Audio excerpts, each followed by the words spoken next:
Hi friends, இன்றைக்கி நம்ம கேரட்டை வச்சு சிம்பிளாக ஒரு ரெசிபி பார்க்க போகிறோம். வாங்க கேரட் துருவல் எப்படி பண்ணலான்னு பார்க்கலாம்.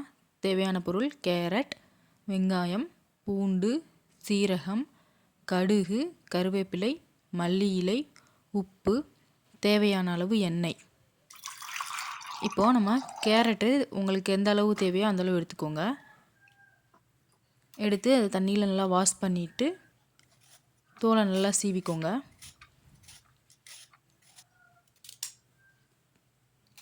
தோலை சீவிட்டு கேரட்டை நல்லா துருவி எடுத்துக்கலாம்.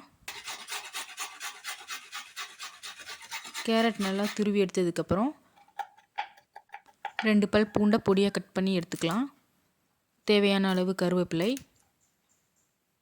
மல்லி இலை பொடிசாக கட் பண்ணி எடுத்துக்கலாம். வெங்காயத்தை பொடிசாக கட் பண்ணி வச்சுக்கலாம். இப்போ அடுப்பில் கடாயை வச்சு எண்ணெய் சேர்த்துக்கலாம். எண்ணெய் காஞ்சதும் கடுகு போட்டுக்கலாம்.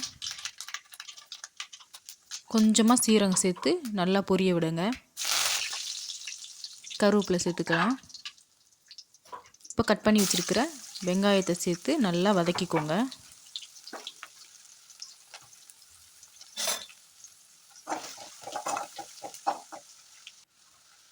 பொடிசாக கட் பண்ணி இருக்கிற பூண்டை சேர்த்து நல்லா மிக்ஸ் பண்ணிக்கலாம்.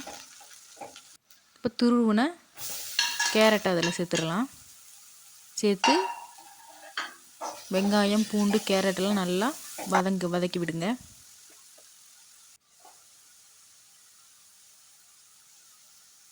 தேவையான அளவு உப்பு போட்டுக்கலாம்.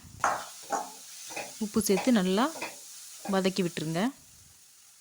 கொஞ்சமாக தண்ணி தெளிச்சுக்கலாம்.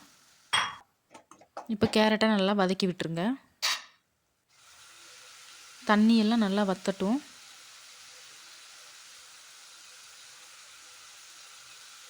சிம்மிலேயே வச்சு வேக வைங்க.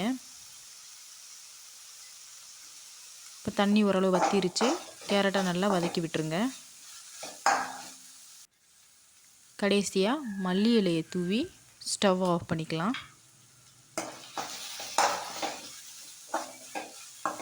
இது குழந்தைங்களுக்கு நம்ம காரமே இல்லாமல் செஞ்சு கொடுக்கலாம். குழந்தைங்க நல்லா விரும்பி சாப்பிடுவாங்க. இப்போ கேரட் துருவல் ரெடி. இது கூட கொஞ்சமாக சாதத்தை சேர்த்து குழந்தைங்களுக்கு ஊட்டி விடலாம். செஞ்சு பார்த்துட்டு எப்படி இருக்குன்னு சொல்லுங்கள். தேங்க்யூ ஃபார் வாட்சிங்.